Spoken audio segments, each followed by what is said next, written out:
Good evening, and welcome to No Nonsense Nightly, where we give you the most serious of news in the least serious of ways. I'm your host, Michael Varde, sitting in for Hank Digglesworth. And now, for tonight's top stories.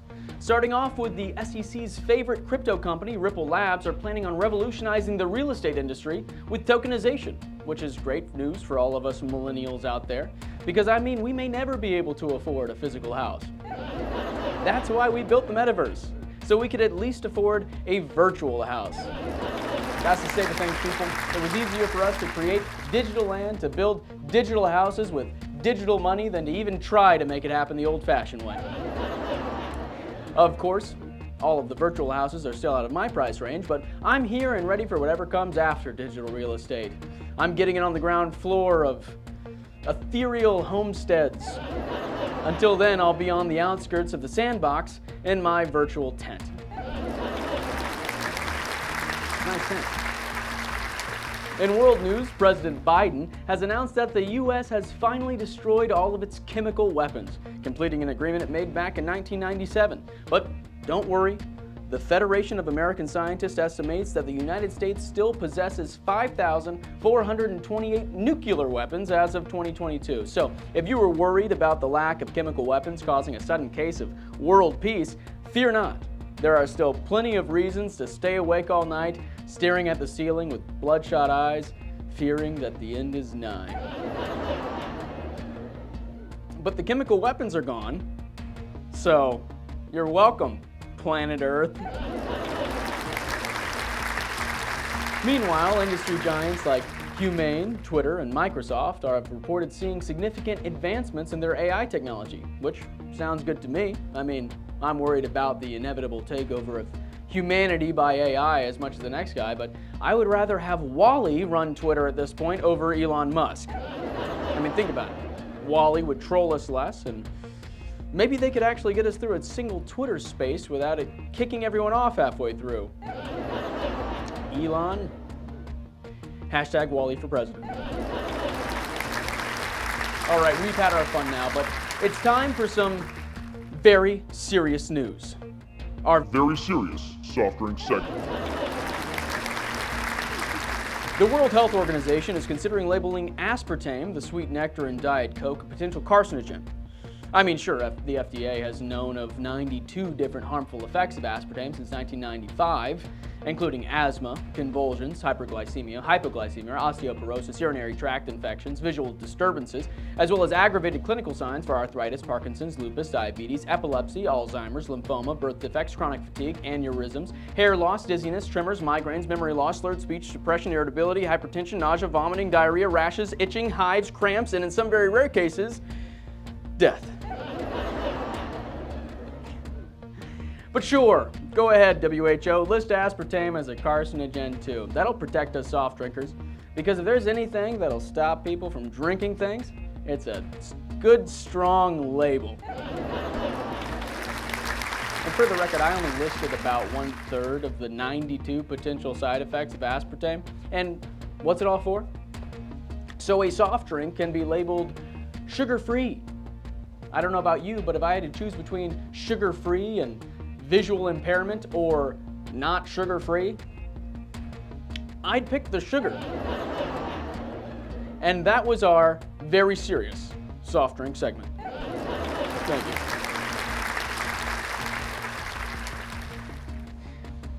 you. In crypto news, Bitcoin's market cap has recently surpassed the market caps of the Bank of America and the Industrial and Commercial Bank of China combined. And Bitcoin is only 15 years old. It's like finding out that kid's lemonade stand down the block just bought the majority control of Coca-Cola and is performing a hostile takeover of Pepsi. That's right, Bitcoin, the same thing that my grandma calls magic internet money, is now more valuable than two of the world's largest banks put together. Looks like Meemaw is trading in her scratch-offs for some of that magic internet money. Maybe now we might finally get that bank of Bitcoin. Bank of Bitcoin. Imagine, folks, a bank with no soul-crushing lines, no judgmental tellers, and none of those pins on those little metal cords. We're trusting you with our salaries, but you don't trust us with your $2 pins? Like, I just stood in line for 45 minutes. I'm not going to steal your pin. Again, that was one time, Barbara. On the same coin, Bitcoin is said to be mirroring its previous bull market of 2015, which basically means we can expect a Wolf of Wall Street sequel, but this time DiCaprio invests in Bitcoin instead of penny stocks. And he's not selling. In another exciting twist, Larry Fink, CEO of BlackRock, redefined Bitcoin as an international asset, which is a far cry from the 2017 Larry Fink, who called Bitcoin an index of money laundering. See, if Larry likes it, it's an international asset, like a fine French wine. Well, thank you for that, Larry. Now the investors with actual foresight, who you made out to be criminals, can now feel so much more sophisticated, all without having to change a thing. Welcome to the party, Larry. We're happy to have you.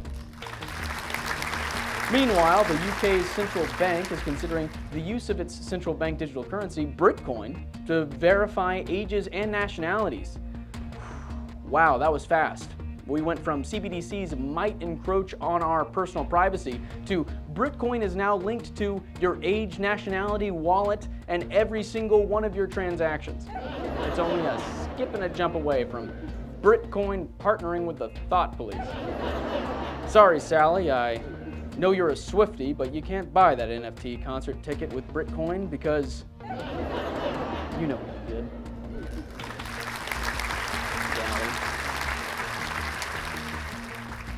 In the world of meme coins, Shiba Inu and the Shiba Army are getting ready for a significant move with Shibarium's launch, drawing near in August. It's like the crypto version of watching your dog balance a treat on its nose and wondering if it's going to be able to snatch it out of the air without it falling on the ground.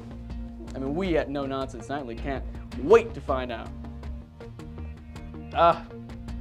Suspense is killing me.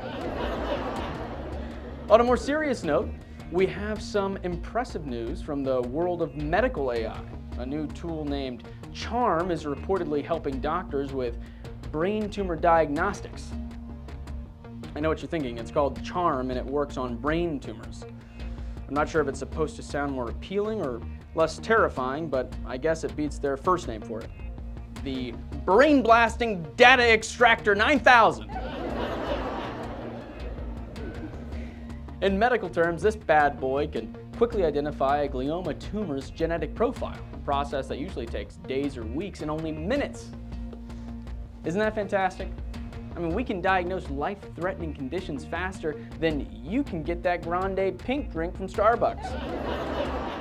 And if you're out there wondering what the Starbucks pink drink is, it's simple, really. It's just Starbucks signature strawberry acai refresher, but instead of water, they use coconut milk, and it's topped with freeze-dried strawberries.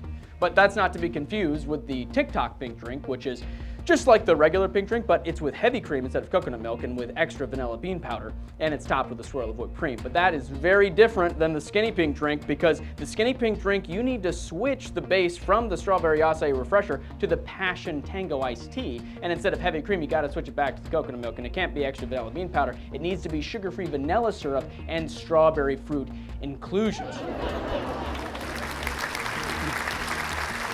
Which is not at all like the Starbucks pink drink with vanilla sweet cream cold foam, or the strawberry cream pink drink, or the matcha pink drink, or the chocolate covered strawberry pink drink, or the pink drink with the white mocha cold foam, or the strawberry cream savors pink drink, or the peaches and cream pink drink, or the pink starburst pink drink.